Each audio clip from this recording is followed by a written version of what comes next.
हरिओम. भगवद्गीताबोध योगदास श्री जय गणेश जोशी यांनी केलेले निरूपण. अध्याय 18 मोक्ष संन्यास योग. ओम श्री परमात्मने नमः. अथ अथाष्टादशोऽध्यायः. च योगेश्वर. परमात्म्याला नमस्कार. अध्याय 18 श्लोक क्रमांक 29. बुद्धेर्भेदं धृतेश्चैव गुणतस्त्रिविधं शृणु प्रोच्यमानमशेषेण पृथक्त्वेन धनंजय. धनंजया, बुद्धी आणि धृती यांच्या गुणानुसार तीन तीन भेद आहेत. त्याचे पृथक्करण तू आता माझ्याकडून सविस्तरपणे ऐक. आत्तापर्यंत मागील श्लोकांमधून भगवंत श्रींनी ज्ञान याचे ज्ञान, ज्ञेय आणि परिज्ञाता असे तीन भेद सांगितले. तसेच त्यांनी कर्माचे करण, कर्म आणि कर्ता असे तीन भेद सांगितले.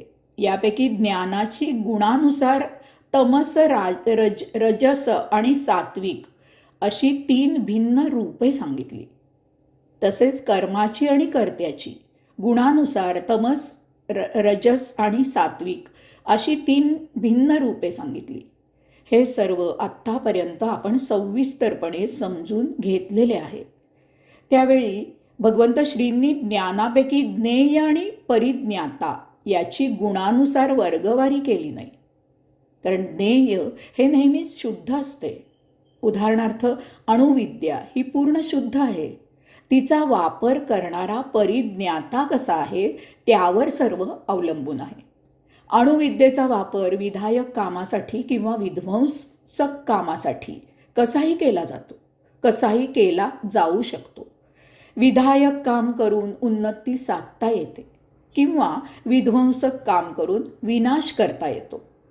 मूळ ज्ञेय पूर्ण शुद्ध असते. तसेच परिज्ञाता हा कर्ता आहे. भगवंत श्रींनी कर्त्याची गुणानुसार तीन भिन्न रूपे सांगितलेली आहेत. त्यामुळे पुन्हा परिज्ञाताची गुणानुसार वर्गवारी करण्याचे काहीच प्रयोजन नाही.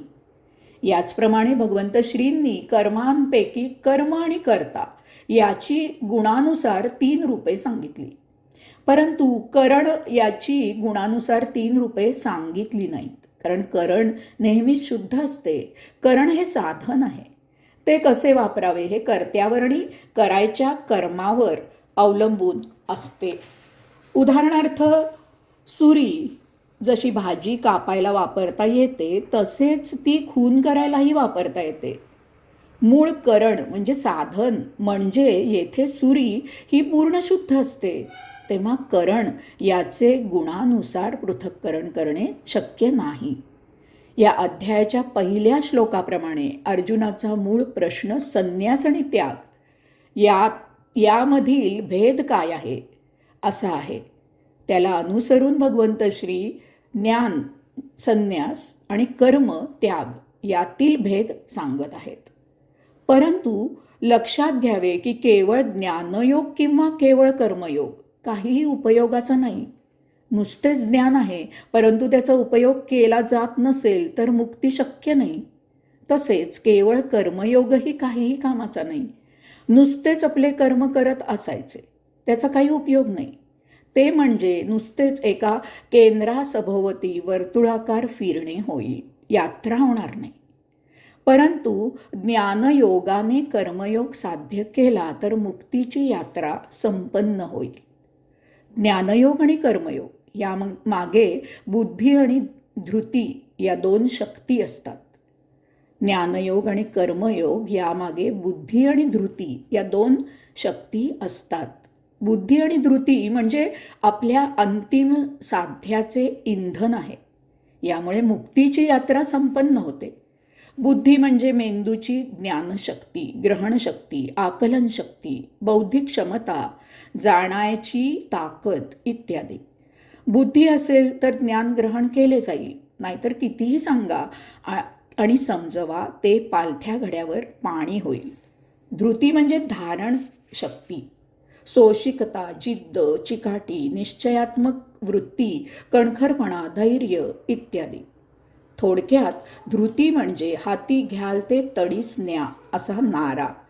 कोणतीही गोष्ट शेवटपर्यंत पार पाडायची असेल तर त्यासाठी धृती लागते.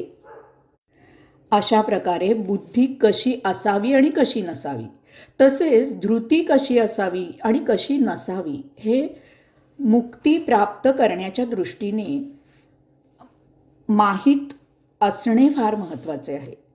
त्यासाठी बुद्धी आणि धृती याचे तामस, राजस आणि सात्विक असे 3 प्रकारचे पृथक्करण माहीत असणे आवश्यक आहे.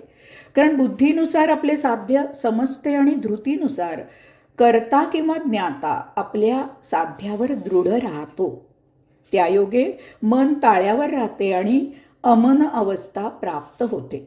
तेव्हाच साध्य सिद्ध होते आणि मुक्ती प्राप्त होते. यास्तव आता पुढील श्लोकामधून भगवंत श्री बुद्धी आणि धृती याचे तमस, राजस आणि सात्विक असे 3 भेदात सविस्तर पृथक्करण करत आहेत.